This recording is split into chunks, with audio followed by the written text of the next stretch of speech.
Salmo 102, versículos 25 a 27.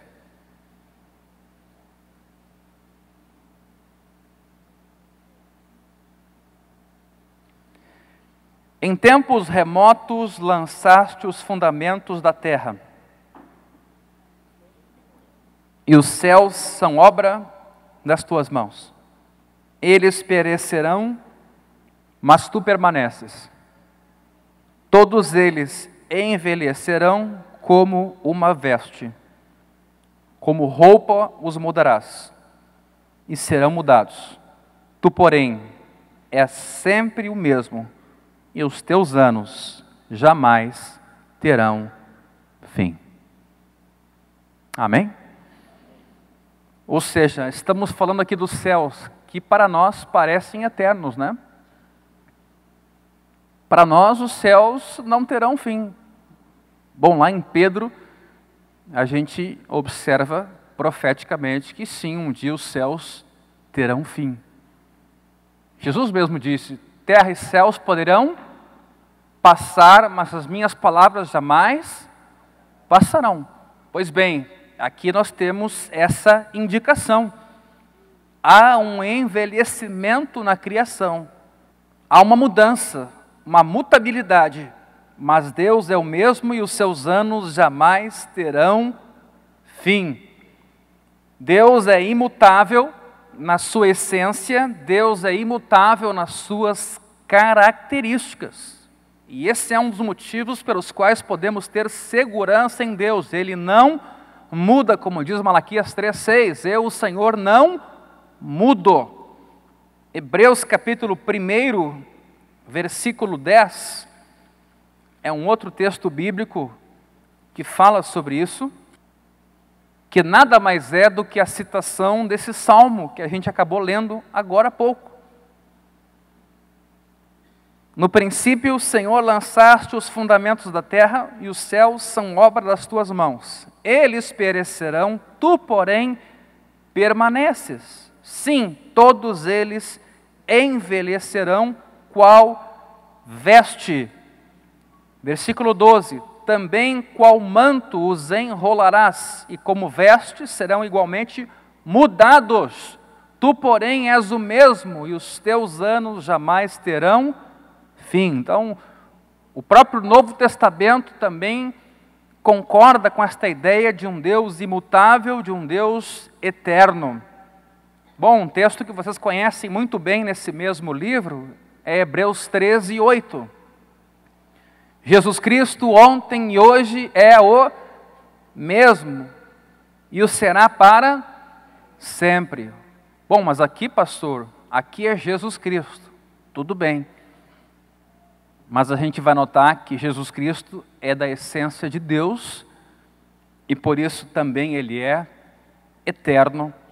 E aí você vai perguntar para mim, mas Ele não, na terra Ele não cresceu, de criança não se tornou homem, não foi fazendo seus aniversários? Sim, na sua humanidade na terra, Ele cresceu, Ele evoluiu, Ele se aperfeiçoou, Ele amadureceu, mas na sua divindade, que também era parte da sua natureza, Ele sempre foi Deus. E aí, para incomodar um pouquinho agora nessa manhã o nosso pensamento, fazemos a pergunta: Deus podia então, lá no deserto, quando foi tentado, Ele podia ter caído, Ele podia ter fracassado? Alguns vão dizer, sim, se a tentação existiu, obviamente Deus, Ele podia ter cedido à tentação e podia ter caído. Se eu olhar para a humanidade de Jesus, talvez essa seja a minha conclusão, mas se eu entender que Jesus também era Deus, diz a Bíblia que Deus não pode ser tentado pelo mal, e Deus a ninguém tenta. Não é isso, gente? Não é o que está escrito lá em Tiago? Deus não pode ser tentado pelo mal. Mas então como é que Jesus foi tentado pelo Espírito, conduzido ao deserto e tentado pelo diabo? Essa é a questão quando a gente quer falar de Jesus. Ele tinha uma natureza humana e também tinha uma divina. É um mistério, é uma coisa complexa. Quando a gente chegar lá, nós vamos falar um pouco mais sobre isso, mas já estou aí dando um caminho para vocês. Tiago, capítulo 1, versículo 17.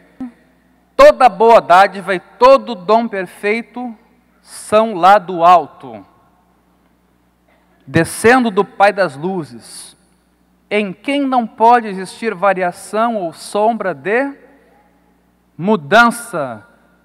Deus é imutável, não há nem sombra de mudança.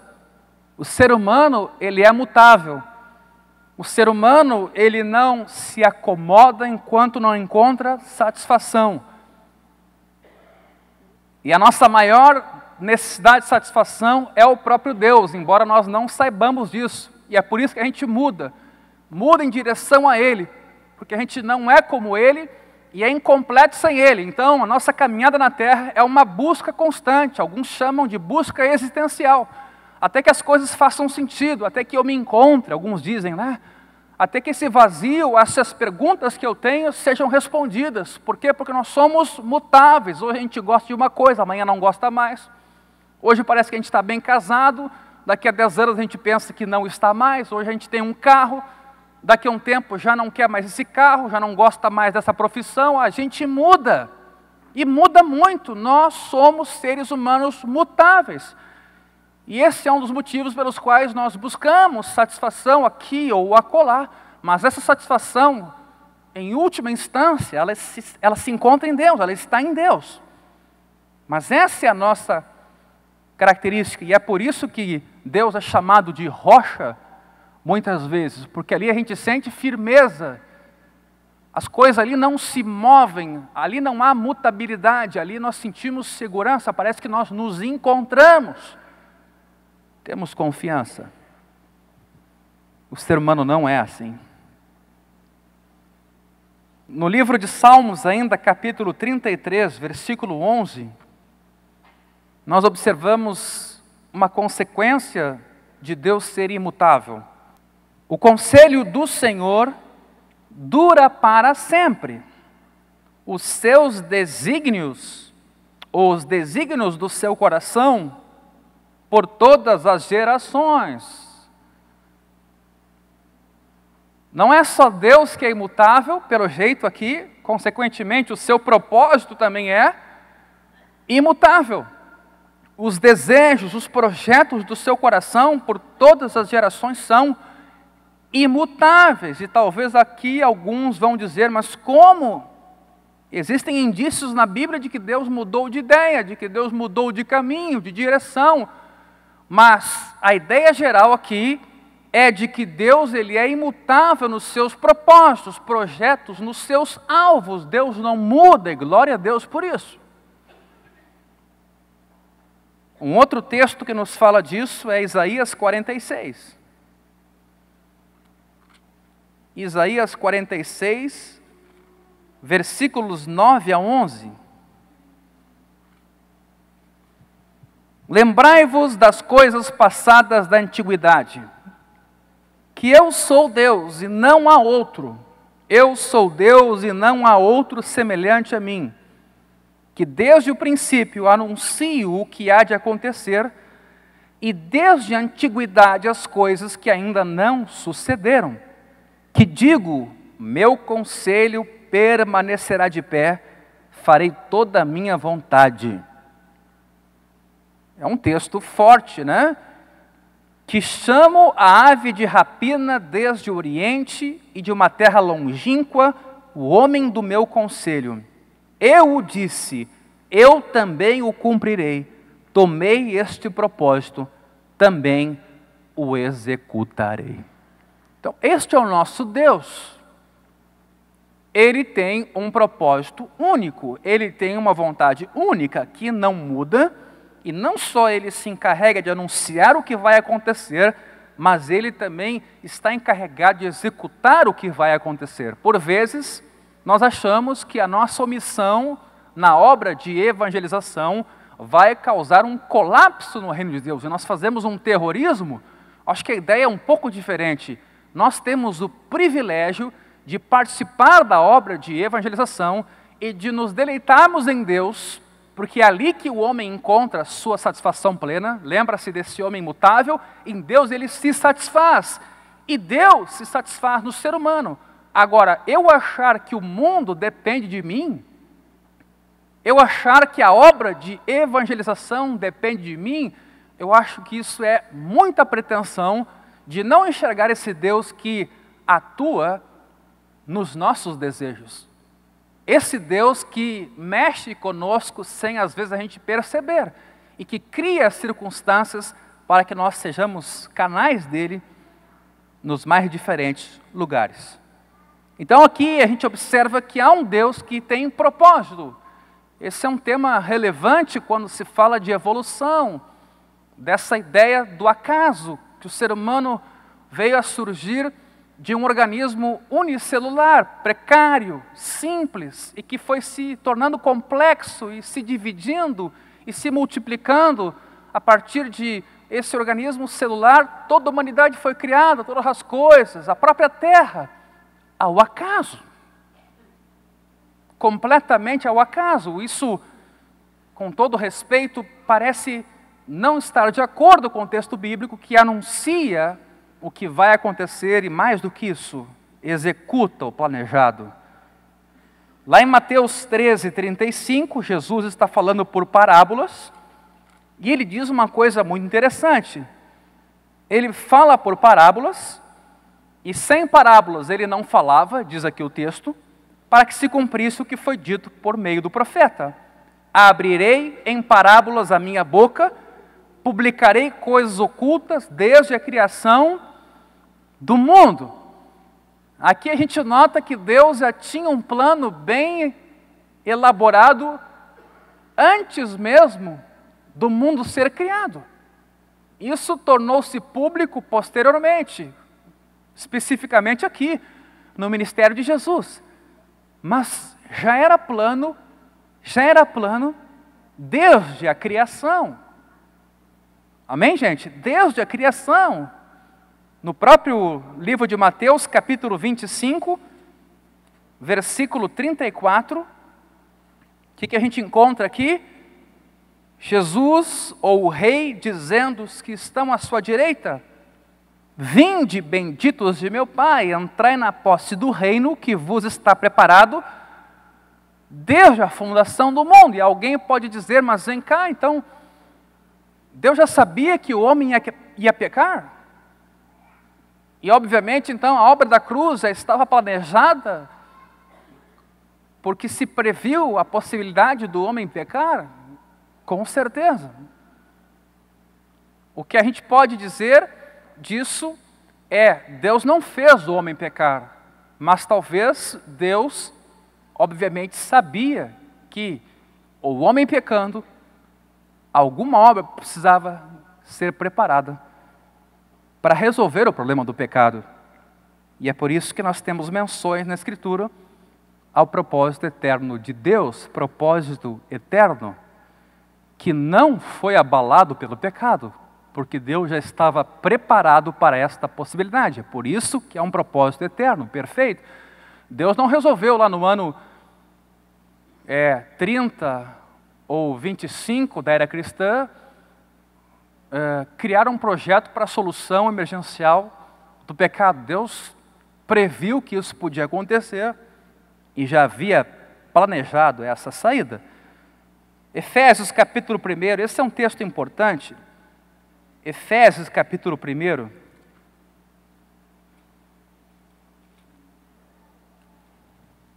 Podemos ler a partir do versículo 3. Efésios capítulo 1, versículo 3.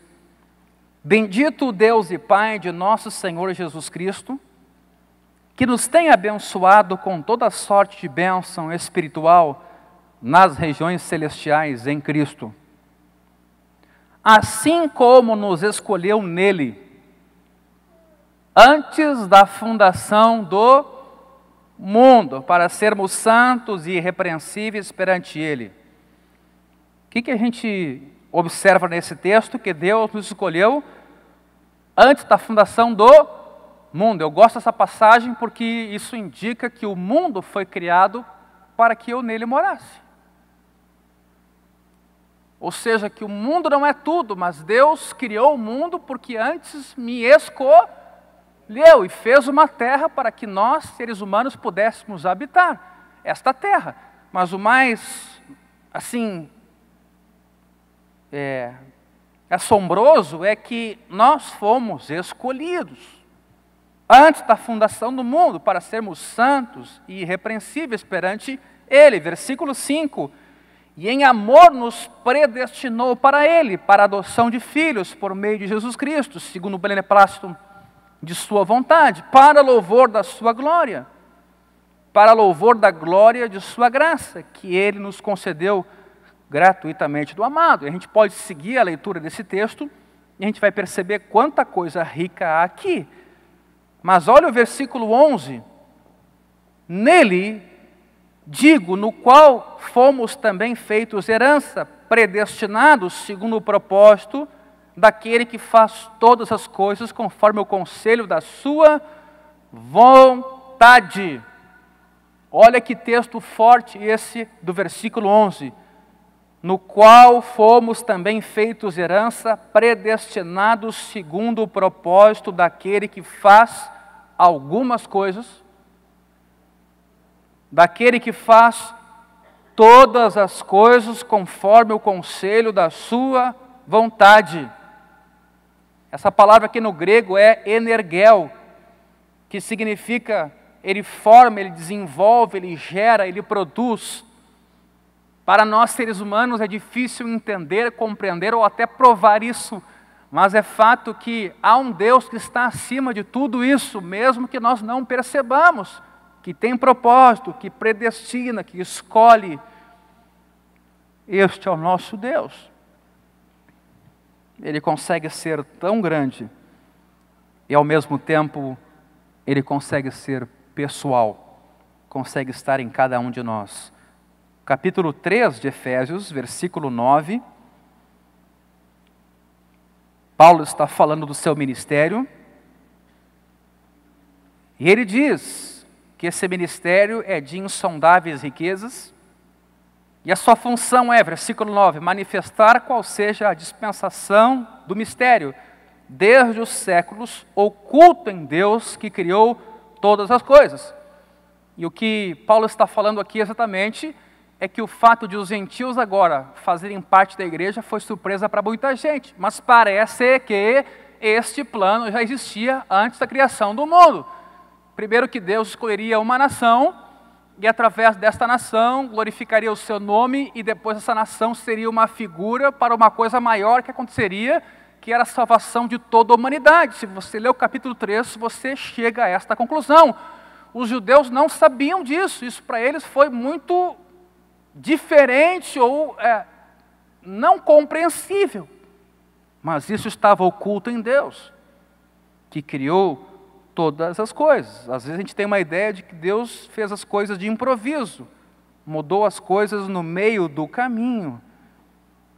Isso pode ser um pouco complicado de se entender. 1 Pedro 1,20.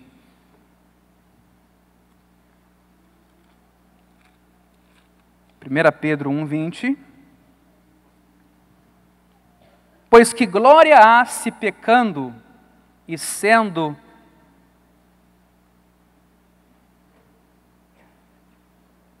Vamos ver se eu estou certo aqui. 1 Pedro 1,20. Pois que glória há se pecando e sendo esbofeteados por isso, suportais com paciência? Se entretanto, quando praticais o bem, sois igualmente afligidos e o suportais com paciência, isto é grato a Deus. Bom, não é esse texto aqui, mas de qualquer maneira, 2,20, né? 2,20 foi o que eu li. 1,20. Mas pelo precioso sangue, como de cordeiro sem defeito e sem mácula, o sangue de Cristo, conhecido com efeito antes da fundação do mundo, porém manifestado no fim dos tempos, por amor de vós, que por meio dele tendes fé em Deus. que a gente observa aqui então? Que essa obra de Cristo, ela era conhecida antes da fundação do mundo, mas foi manifestada no fim dos tempos, por amor de nós.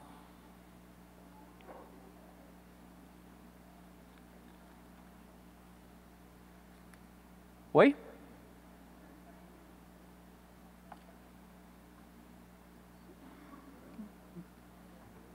Vamos de novo aí, o que houve aí?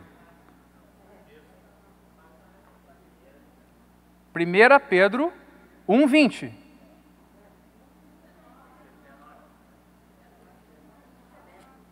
Em algumas Bíblias é 19? É isso?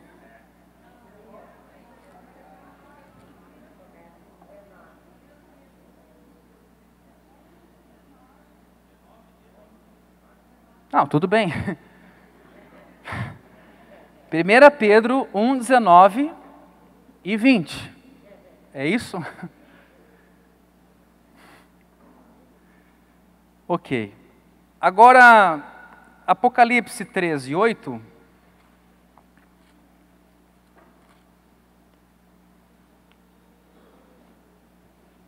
E adorá-la-ão todos os habitantes ou todos os que habitam sobre a terra, aqueles cujos nomes não foram escritos no livro da vida do Cordeiro, que foi morto desde a fundação do mundo. Apocalipse 13, versículo 8. Cordeiro que foi morto desde a fundação do mundo. Então a obra já estava projetada e teve plena realização, aí sim, na encarnação de Jesus. Mas Deus muda de ideia? Essa é a pergunta. Há situações na Bíblia em que Deus diz que julgaria seu povo, mas depois, devido a orações ou até a um próprio arrependimento do povo, ele acaba não fazendo o que estava planejado. Temos um exemplo disso com Moisés, quando o povo construiu o bezerro de ouro. A ideia inicial de Deus era destruir o povo e a partir de Moisés suscitar nova descendência. Mas Moisés intercedeu, Moisés clamou e Deus se arrependeu do mal que ia fazer e apenas fez com que o povo ficasse 40 anos no deserto até que uma nova geração pudesse surgir, e essa geração então foi quem entrou na terra prometida. Mas aquele povo que murmurou, aquele povo que diante dos vigias murmurou e disse que Canaã era impenetrável, esse povo não entrou na terra e simplesmente, neste caso, parece que Deus mudou de ideia. Um outro exemplo pode ser visto na história do rei Ezequias. O profeta havia dito que iria morrer, o profeta Isaías. E ele clamou ao Senhor, Deus deu o que para ele? Mais 15 anos. Temos um outro exemplo com Nínive. Deus voltou atrás e não condenou Nínive, como havia dito. Por quê? Porque Nínive se arrependeu ou não? Vamos lá, Jonas capítulo 3.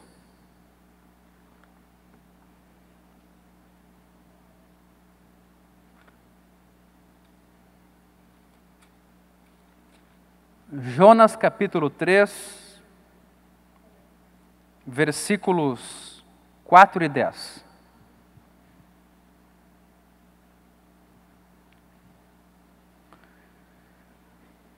Começou Jonas a percorrer a cidade, caminho de um dia, e pregava e dizia: ainda 40 dias, e Nínive será subvertida. Ok? Esse é o que indica o versículo 4. Mas parece que no versículo 5, os ninivitas creem em Deus, proclamam jejum, vestem-se de panos de saco, ou seja, parece que eles se arrependem a ponto de, no versículo 10, viu Deus o que fizeram, como se converteram do seu mau caminho, e Deus se arrependeu do mal que tinha dito lhes faria e não fez. Então, como eu disse antes, parece que por vezes, ou através da oração, ou através do arrependimento, ou através de ambas as ações, Deus, num certo sentido, mudou de ideia. Em situações diferentes, Deus agiu de modo diferente.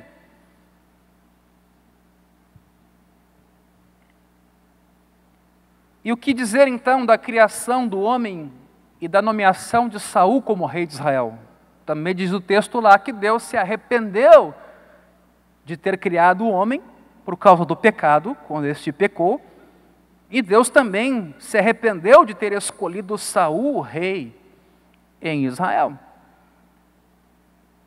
Mas parece que essas duas últimas situações, o descontentamento de Deus é o que se vê. Ou seja, o fato de Deus dizer que se arrependeu é muito mais o fato de demonstrar um pesar pelo pecado que o homem havia praticado, onde toda a criação havia se corrompido por causa disso, e também a escolha de Saul, como também um indicativo do descontentamento, afinal Deus é que queria ser o rei de Israel e o povo pediu para si um rei humano.